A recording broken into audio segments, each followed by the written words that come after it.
Hi friends, welcome back to the channel. ఈ రోజు అంటే ఆగస్ట్ 20వ తారీఖు మధ్యాహ్నం 12 గంటలకి రియల్మీ ఒక మాస్ కంబ్యాక్ ఇచ్చింది. రియల్మీ P4 సిరీస్ తో Realme P4 Pro, Realme P4 రెండు ఫోన్స్ లాంచ్ చేసింది. అండర్ 25,000 లో రియల్మీ P4 Pro లాంచ్ చేసింది. మాస్ ప్రైసింగ్, స్పెక్స్ కూడా చాలా బాగున్నాయి. మిస్ చేసిందల్లా ఒక NFC feature, IP rating and ఆ ప్రైస్ లో ఉన్న నాట్స్ E5 గానీ iQOO Z10 గానీ ఈ రెండింటిని పక్కకు పెట్టేసొచ్చు అనిపించింది. చాలా రోజుల తర్వాత ఈ ఫోన్ ని అర్జెంట్ గా తెప్పించి రివ్యూ చేయాలని చెప్పని ఇంప్రెషన్ నాకు కలిగింది. రొటీన్ రొట్టగొట్టడు అయిపోయినాయి అన్ని బ్రాండ్స్ నుంచి. వీళ్ళు మాత్రం చాలా ఇంప్రెసివ్ గా తీసుకొచ్చారు. ఫీచర్స్ కానివ్వండి అండ్ దానికి తగ్గ ప్రైస్ పెట్టడం కానివ్వండి. ఖచ్చితంగా ఈ ఫోన్ నేను తెప్పిస్తా. చాలా ఇంట్రెస్టెడ్ గా ఉన్న ఈ ఫోన్ మీద. రివ్యూ మన ఛానల్ లో పడుతుంది. 27వ తారీఖు ఈ ఫోన్ సేల్ కి వస్తుంది. రియల్మీ P4 Pro సేల్ కి రాగానే ఫస్ట్ సేల్ లో పర్చేస్ చేసి as soon as possible camera review post చేస్తా అండ్ డీటెయిల్ రివ్యూ కూడా పోస్ట్ చేస్తా. వెయిట్ చేస్తుండండి. ఇంకా రియల్మీ P4 గురించి అయితే నెవర్ ఎక్స్పెక్టెడ్ ప్రైస్, అది కూడా అండర్ 20,000 అని చెప్పి అన్నారు. కార్డ్ ఆఫర్స్ అన్ని ఎక్స్క్లూడ్ చేసేస్తే అది 16,000 రూపాయల అరౌండ్ లో వస్తుంది. అక్కడ కూడా ఫస్ట్ మనం రియల్మీ P4 Pro దగ్గర నుంచే మొదలు పెట్టుకుందాం. ఈ phone base variant 8GB 128GB తో వస్తుంది. ప్రైస్ 25,000 రూపీస్ పెట్టారు. 3,000 రూపాయల కార్డ్ ఆఫర్ వస్తుంది. సో 22,000 రూపాయలకి ఈ ఫోన్ వచ్చింది. అండ్ దీని మీద ఎక్స్చేంజ్ ఆఫర్ ఉంది. మళ్ళీ మీరు ఒకవేళ ఎక్స్చేంజ్ పెట్టుకోవాలనుకుంటే అడిషనల్ గా ఎక్స్చేంజ్ 2,000 రూపాయలు వస్తుంది. సో ఎఫెక్టివ్ 23కి గానీ 20,000 రూపాయలకి గానీ ఈ ఫోన్ దొరుకుతుంది మీకు. ఫస్ట్ టైం బాక్స్ లో వీళ్ళు కేస్ స్కిప్ చేశారు. మీకు కేస్ రావట్లా, బయట నుంచి కేస్ కొనుక్కోవాలి. ప్రీ అప్లైడ్ స్క్రీన్ కవర్ అయితే వచ్చింది. లాస్ట్ జనరేషన్ రియల్మీ P3 తో కంపేర్ చేస్తే రియల్మీ P4 లో చాలా చేంజెస్ చేశారు. ఫస్ట్ థింగ్, IP రేటింగ్ పరంగా కాంప్రమైజ్ అయింది. ఈసారి IP66 తీసుకొచ్చారంటే స్ప్లాష్ రెసిస్టెంట్ మాత్రమే. కంప్లీట్ IP68 వాటర్ రెసిస్టెన్స్ ఇవ్వలేదు. ప్రతి డిపార్ట్మెంట్ టిక్ చేసి ఉండేది వాటర్ రెసిస్టెన్స్ కనుక స్కిప్ చేయకపోయి ఉంటే. Next display 120Hz refresh rate నుంచి 144Hz రిఫ్రెష్ రేట్ కి అప్గ్రేడ్ అయింది. అండ్ బ్రైట్నెస్ కూడా 1500 nits పీక్ బ్రైట్నెస్ నుంచి 6500 nits పీక్ బ్రైట్నెస్ నిట్స్ కి షిఫ్ట్ అయ్యారు. అలానే cameras rare side 2 megapixel depth censor ఉండేది. అల్ట్రా వైడ్ యాంగిల్ కెమెరా ఉండేది కాదు. ఈసారి 8 megapixel ultra wide angle camera తీసుకొచ్చారు. ఫ్రంట్ కూడా 16 మెగాపిక్సెల్ కెమెరా ఉండేది. 50 మెగాపిక్సెల్ కెమెరాకి అందులోనూ ఓమ్ని విజన్ OV50D కెమెరాని తీసుకొని వచ్చారు. ఇదే సెన్సార్ రియల్మీ P4 లో రేర్ సైడ్ తీసుకొస్తున్నారు. సేమ్ సెన్సార్ వీళ్ళు ఫ్రంట్ కెమెరాకి ఇచ్చారు P4 Pro లో. ఇంకా బ్యాటరీ 6000 mAh బ్యాటరీ ఉండేది P3 Pro లో. ఈసారి 7000 mAh బ్యాటరీ ఇచ్చారు P4 Pro లో. ఇంప్రెస్ చేసిన ఇంకొక part update policy. 2+3 years updates వచ్చేది P3 Pro. ఈసారి వీళ్ళు 3+4 years అప్డేట్ పాలసీని తీసుకొని వచ్చారు. ఇవన్నీ అండర్ 25,000 లో చేసిన మంచి అప్డేట్స్ అని చెప్పొచ్చు. పర్ఫార్మెన్స్ అండ్ ప్రాసెసర్ గురించి మాట్లాడితే ఇందులో స్నాప్డ్రాగన్ 7 Gen 4 ప్రాసెసర్ తో వస్తుంది. ఇదే ప్రాసెసర్ Vivo V60 లో ఉంది. స్నాప్డ్రాగన్ 7 Gen 4 ప్రాసెసర్ 7,000 రూపాయలకు లాంచ్ చేశారు. వీళ్ళు తీసుకొచ్చి 22-23,000 రూపాయలు పెట్టేశారు. 7 Gen 4 ఇది మంచి ప్రాసెసర్. ఇన్ఫాక్ట్ ఈ ప్రైస్ కి ఇంకా మంచి processor. 2.8 GHz primary clocking speed ఉంటుంది. అరౌండ్ ఒక 1 million వరకు యానిటూ స్కోర్ చేసింది. గేమింగ్ 90 FPS లో హ్యాండిల్ చేయగలదు. ప్లస్ వీళ్ళు చేసిన అడిషనల్ పాయింట్ ఏంటంటే AI హైపర్ విజన్ చిప్ ని యాడ్ చేశారు. iQOO ఫోన్స్ లో మనం సూపర్ కంప్యూటింగ్ చిప్స్ చూస్తూ ఉంటాం కదా. ఇన్ఫాక్ట్ iQOO లో కేవలం గేమింగ్ వరకు మాత్రమే ఆ చిప్ ఉపయోగపడింది. ఇందులో అంటే ఈ రియల్మీలో ఈ AI హైపర్ చిప్ ఏం చేసింది అంటే మీ గేమింగ్ పర్ఫార్మెన్స్ ఏమీ బూస్ట్ చేయదు. జస్ట్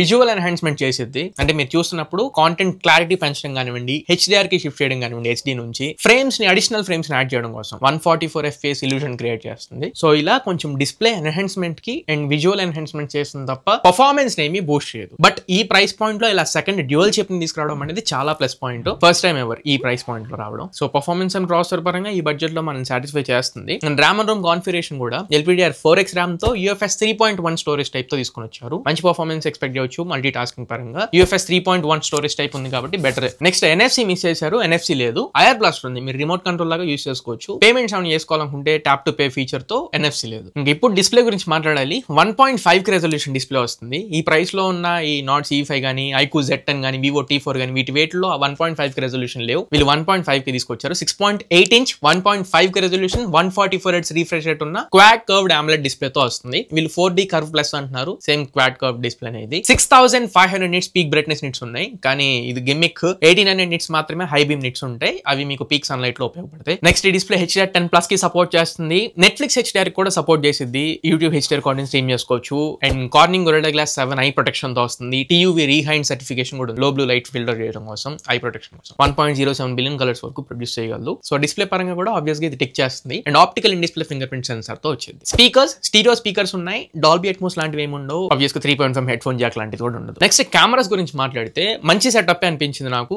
ఈ 882 సెన్సర్ యూస్ చేసేస్తారు. రెగ్యులర్ గా కామన్ గా దొరికేస్తుంది ఈ ప్రైస్ పాయింట్ లో. బట్ వీళ్ళు అప్గ్రేడ్ చేశారు. 50 megapixel primary camera Sony IMX896 sensor తో వస్తుంది. ఆప్టికల్ ఇమేజ్ స్టెబిలైజేషన్ కి సపోర్ట్ చేసింది. Plus 8 megapixel ultra wide angle camera ఇస్తున్నారు. లాస్ట్ జనరేషన్ వైడ్ యాంగిల్ ఉండేది కాదు. ఫ్రంట్ 50 మెగాపిక్సెల్ కెమెరా ఇస్తున్నారు. ఈ బడ్జెట్ లో front 50 one of the best. And ఇది ఓమ్ని విజన్ OV50D సెన్సార్ తో వస్తుంది. వీడియో రికార్డింగ్ డిపార్ట్మెంట్స్ కూడా నాకు బాగా నచ్చినాయి. 4K 60 FPS లో both rear camera and front camera use చేసి మనం రికార్డ్ చేసుకోవచ్చు. ఈ బడ్జెట్ లో again 4K 60 front and back లేవు. అండ్ బోకే వీడియో కూడా సపోర్ట్ ఉంది. 1080p 30 FPS లో బోకే వీడియో రికార్డ్ చేసుకోవచ్చు బ్యాక్గ్రౌండ్ బ్లర్ చేసుకుంటూ. అండ్ మూడోది 4K 30 FPS లో HDR వీడియో కూడా రికార్డ్ చేయొచ్చు. ఇదైతే అసలు లేదు ఈ బడ్జెట్ లో HDR వీడియోస్ రికార్డ్ చేసుకునే కేపబిలిటీ వీళ్ళు తీసుకుని వచ్చారు. కెమెరాస్ పరంగా అగైన్ టిక్ చేస్తుంది, కేపబిలిటీస్ అన్ని బాగున్నాయి. ఒకవేళ నేను తెప్పించి రివ్యూ చేసేటప్పుడు మంచి అవుట్పుట్ వచ్చింది అనుకోండి, ది బెస్ట్, ఇంకా చాలా మందికి సజెస్ట్ చేసే అవకాశాలు ఉంటాయి phone. Battery 7000 mAh battery, 80 what charger ని బాక్స్ లో ఇస్తున్నారు.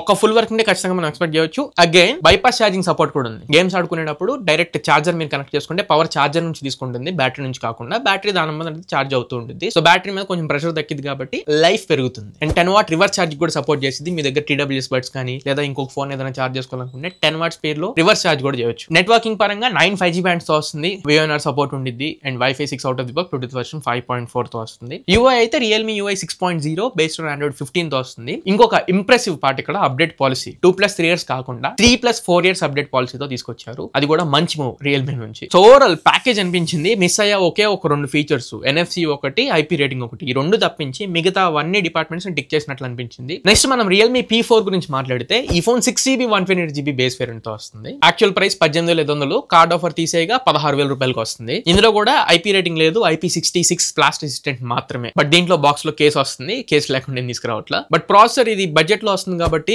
MediaTek Dimensity 7400 అల్ట్రా ప్రాసెసర్ తో తీసుకొస్తున్నారు. దీనికి కూడా మళ్ళీ AI హైపర్ చిప్ అయితే తీసుకొస్తారు. అంటే ఈ విజువల్ ఎన్హాన్స్మెంట్స్ చేయడానికి దీంట్లో కూడా సేమ్ చిప్ ఉంది. ఈ బడ్జెట్ లో అగైన్ ఈ ఎక్స్టర్నల్ చిప్ సెకండ్ చిప్ ఇవ్వడం కొంచెం ప్లస్ పాయింట్ అనిపించింది. పర్ఫార్మెన్స్ అయితే ఇది 2.6 GHz ప్రైమరీ క్లాక్ స్పీడ్ ఉంటుంది. వీళ్ళు తీసుకొచ్చిన ఏదైతే అండర్ 20,000 బడ్జెట్ ఉందో అక్కడైతే సాటిస్ఫై చేసింది. RAM అండ్ ROM అగైన్ దీంట్లో కూడా LPDDR4X and UFS 3.1 same P4 Pro లోనే. NFC ఉండదు, IR బ్లాస్ట్ ఉంటుంది, రిమోట్ కంట్రోల్ లాగా మీరు యూస్ చేసుకోవచ్చు. డిస్ప్లే ఇందులో 6.7 inch Full HD Plus AMOLED display తో వస్తుంది. 1.5K రెజల్యూషన్ AMOLED డిస్ప్లే కాదు, Full HD Plus AMOLED display. But refresh rate దీంట్లో కూడా 144 Hz రిఫ్రెష్ రేట్ ఉంటుంది. 4500 nits పీక్ బ్రైట్నెస్ నిట్స్ ఇస్తున్నారు. హై బీమ్ నిట్స్ మీకు అరౌండ్ 1500-1600 నిట్స్ ఉంటాయి. అండ్ HDR కి సపోర్ట్ చేస్తుంది. ఇది కూడా HDR 10+ కాంటెంట్ స్ట్రీమ్ చేసుకోవచ్చు. బట్ HDR యూట్యూబ్ కాంటెంట్ మీరు స్ట్రీమ్ చేసుకోవచ్చు. వైడ్ సపోర్ట్ కూడా ఉంటుంది. And optical in display finger print sensor తో వచ్చింది. అండ్ స్పీకర్స్ దీంట్లో కూడా స్టీరియో స్పీకర్స్ ఉంటాయి. అగైన్ డాల్బీ సర్టిఫికేషన్స్ ఉండవు. నెట్వర్క్స్ పరంగా అయితే same to same 9 5G bands, same Bluetooth version, same Wi-Fi version, same VoNR support ఉంటాయి. కెమెరాస్ పార్ట్ వచ్చేటప్పటికే డిఫరెన్స్ వస్తుంది. Primary camera 50 MP, OIS support ఉంటుంది. బట్ సెన్సార్ సోనీ సెన్సార్ కాదు. P4 Pro లో front camera ఉంది కదా, same కెమెరాని ఇక్కడ rear side వాడుతున్నారు. Omnivision O50D సెన్సార్ తో వస్తుంది. ఫ్రంట్ దీంట్లో 16 MP కెమెరా తీసుకొచ్చారు. వీడియో రికార్డింగ్ అయితే 4K లో రికార్డ్ చేసుకోవచ్చు. 30 FPS లో రేర్ సైడ్ కెమెరాని యూస్ చేసి. ఫ్రంట్ కెమెరాకి 4K రికార్డింగ్ లేదు, ఫ్రంట్ కెమెరాని యూస్ చేసి మాక్సిమం 1080p 30 FPS వరకే. బ్యాటరీ పరంగా అయితే 7000 mAh బ్యాటరీ, దీంట్లో same battery, 80 what charger, same charger ఇస్తున్నారు. ఛార్జర్ ఏం రెడ్యూస్ చేయలేదు. బైపాస్ ఛార్జింగ్ సపోర్ట్ ఉంది సేమ్ దాంట్లోనే. అండ్ రివర్స్ ఛార్జింగ్ కూడా సపోర్ట్ ఉంది సేమ్ దాంట్లో P4 Pro లోనే. 10 వాట్ రివర్స్ ఛార్జ్ కూడా చేసుకోవచ్చు. బెస్ట్ పార్ట్ ఈ బ్యాటరీ పరంగా అయితే ఖచ్చితంగా థమ్స్ అప్ ఇవ్వచ్చు budget. And UI same Realme UI 6.0 based on Android 15. And update policy కూడా సేమ్ Realme P4 Pro లోనే 3+4 years అప్డేట్ పాలసీ తీసుకొస్తున్నారు. ఎక్కడ బడ్జెట్ ఫోన్ కదా అని చెప్పని కాంప్రమైజ్ అవ్వలేదు. అది కూడా చాలా మంచి పార్ట్ అన్నట్లు నాకు అనిపించింది. సో ఓవరాల్ స్పెక్స్ చూసుకుంటే Realme P4 Pro, Realme P4 రెండు కూడా ఇంప్రెస్ చేసే స్పెసిఫికేషన్స్ అండ్ రెండు అగ్రెసివ్ ప్రైసింగ్ లో తీసుకొని వచ్చారు. మంచి కంబ్యాక్ అన్నట్లు అనిపించింది. చూద్దాం, తెప్పించిన తర్వాత రివ్యూ చేసి మళ్ళీ నా రియల్ ఒపీనియన్ ఏంటి అనేది మీతో షేర్ చేసుకుంటాను. ఇది ఓవరాల్ గా ఇవాళ మన వీడియో. ఈ వీడియో మీకు నచ్చింది అనుకుంటున్నాను, ఖచ్చితంగా ఉపయోగపడింది అనుకుంటున్నా. వీడియో నచ్చట్లయితే లైక్ చేయండి, మీ ఫ్రెండ్స్ అండ్ ఫ్యామిలీ మెంబర్స్ కి షేర్ చేయండి. మళ్ళీ ఇంకొక మంచి వీడియోతో, మంచి క్వాలిటీ కంటెంట్ తో మీ ముందు తిరిగి వస్తా. అంటే this is Tarun signing off my friends. జై హింద్.